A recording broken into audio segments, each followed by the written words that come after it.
Welcome to my video. Selamat menyaksikan.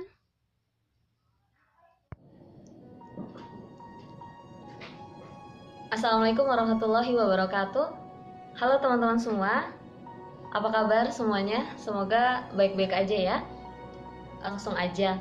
Sebelumnya banyak banget yang kirim pesan atau nanya-nanya dari Instagram, dari Twitter, WhatsApp ataupun Facebook, dan menurutku pertanyaannya semuanya sama, yakni kalau pada umumnya nanya, "Dev, lu ngapain di Kuwait? Kamu ngapain di Kuwait, Dev?" gitu. Apakah lanjut S2, atau apakah double degree S2-nya, atau lanjut S3, atau mau kerja, atau cuma jalan-jalan, dan lain sebagainya. Dan juga ada nanya sih, "Dev, lu kapan nikah? Kok lu jalan-jalan mulu?" Please saja, langsung aja. Aku mau jawab beberapa, tapi jawaban pada umumnya.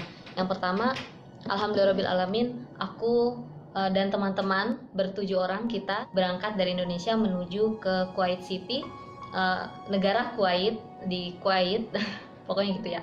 Nyampe di dini hari pukul 2 atau 3 pagi. Kemudian di sini kita ngapain? Kita belajar, alhamdulillah dapat beasiswa belajar selama 1 tahun di Kuwait ini. Ini nama programnya apa? Baik, program ini nama Scholarship Non-Degree. Scholarship Non-Degree ini maksudnya kita berkesempatan untuk belajar tapi tidak mendapatkan gelar. Misalkan kalau di Indonesia kan gelar S1 menjadi S apa, gelar S2 jadi M apa, master apa, dan yang gelar S3 menjadi doktor. Ini enggak. Ini scholarship non-degree, jadi hanya diberi kesempatan untuk ikut belajar di Universitas Kuwait selama 1 tahun, dan ini semuanya fully funded, dari transportasi, dari tempat tinggal, uang saku, pokoknya semuanya di cover sama Kuwait University. Terus mungkin aku lebih pengen sharing kali ya sama teman-teman semua, sharing bagaimana bisa mendapatkan beasiswa. Sebenarnya sangat bersyukur sekali dikasih kesempatan ini sama Allah, seneng banget dan sangat bersyukur. Aku ngasih tips bukan karena ingin menggurui, hanya ingin berbagi sesuai dengan pengalaman pribadi. Jadi yang pertama itu niat. Aku dari dulu pas dari di pondok pesantren mau kuliah, pengen banget kuliah, lanjut belajar kuliah di luar negeri ataupun dalam negeri tapi dengan beasiswa. Kenapa? Karena bukan cuma aku doang yang pengen lanjut belajar, sedangkan mama sama bapak punya 5 anak bro, 5 anak, dan 5-5-nya harus dibiayain studi. Jadi aku dalam hati niat semoga bisa mendapat kesempatan untuk belajar dimanapun itu, menuntut ilmu dengan beasiswa agar meringankan beban orang tua. Gitu sih.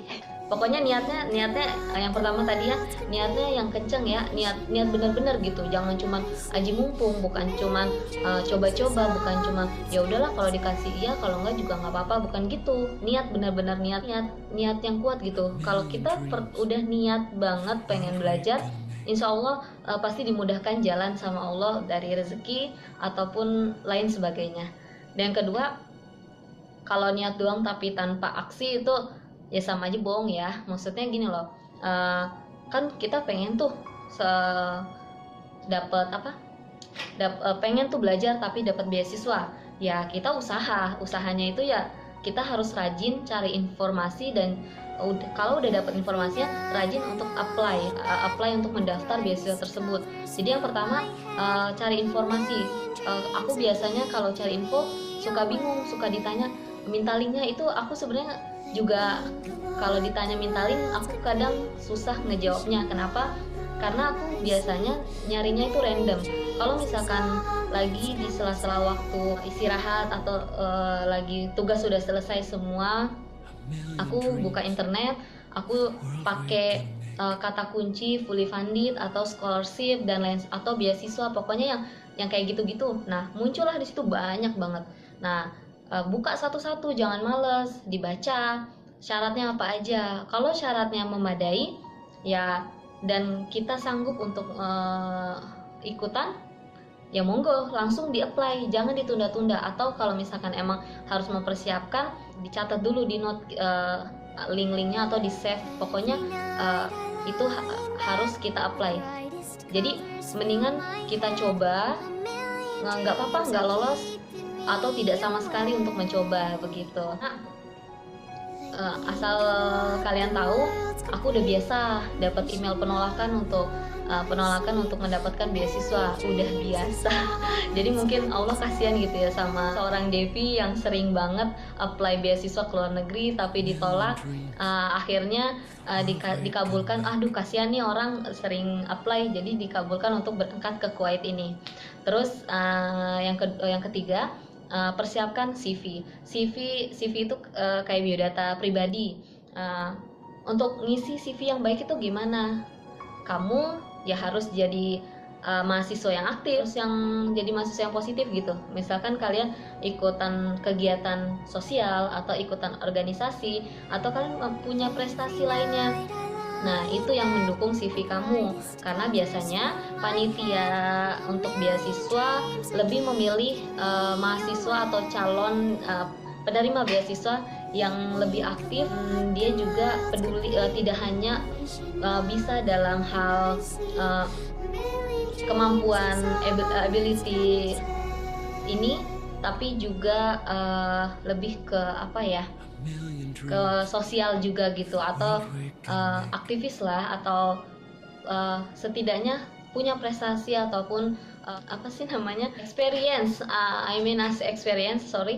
experience untuk ikut di kegiatan sosial masyarakat ataupun organisasi. Sebelumnya CV-nya itu kayak bahasa seluruh umat gitu, sejuta umat, yaitu bahasa Inggris. Ya pokoknya siapin CV sebaik mungkin, jadilah mahasiswa yang aktif, yang positif. Kemudian yang keempat, belajar bahasa asing. Ini poin penting banget. Sebenarnya aku juga biasa aja gitu sama bahasa Inggris aku, bahasa Arab juga biasa aja, tapi aku sedikit belajar ya bisa di mana aja. Kan sekarang kalian bisa buka internet atau buka download aplikasi yang menunjang kalian biar bisa belajar. Begitu sih menurutku. Kuasailah bahasa selain bahasa Indonesia jika kamu mau mengenal dunia. Terus yang kelima, kalau jatuh jangan lupa bangun. Maksudnya gini loh, kan kita nyoba pengen banget tapi nggak lolos, ya udah tawakal aja sama Allah gitu. Kita usaha, jangan bersedih hati, karena ya tadi sempat saya singgung kalau saya udah sering banget dapat email penolakan dari beasiswa yang saya apply selama ini.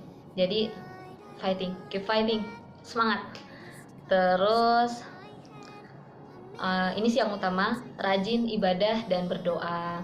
Jadi jangan usaha doang tapi nggak doa sama Allah, nggak minta sama yang pemberi rezeki, itu kan songong namanya ya. Aduh, gimana sih? Banyakin doa di setiap sholat wajib. Setelah itu berdoa apa keinginan hajat kalian. Pokoknya Allah tuh benar-benar mendengar doa kita. Misal kita ingin ini ya, kalau misalkan tidak dikabulkan sekarang, mungkin di tahun yang akan datang, atau tidak sama sekali, berarti itu yang terbaik. Allah akan mengganti dengan yang terbaik.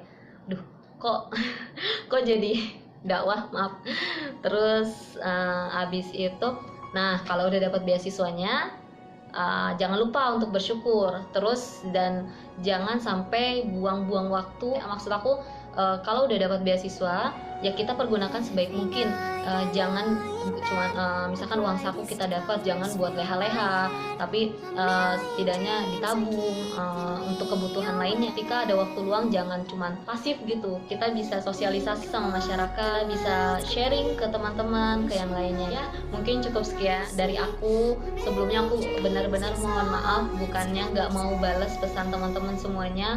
Aku baca pesannya tapi hanya belum dibalas aja. Jadi nggak ada maksud apapun, karena keterbatasan kan waktu dan juga internet di sini belum efisien. Jadi aku kalau ketika bisa online, aku memprioritaskan untuk chatting bersama keluarga. Ya kalian bisa mengerti kan, dari Kuwait ke Indonesia itu jaraknya berapa jauhnya gitu. Kok jadi curhat? Oke, terima kasih teman-teman udah nonton video ini. Niat aku bikin video hanya untuk berbagi sesuai pengalaman pribadi. Semoga teman-teman yang lain bisa dapat kesempatan di lain waktu untuk menuntut ilmu. Semangat! Dadah!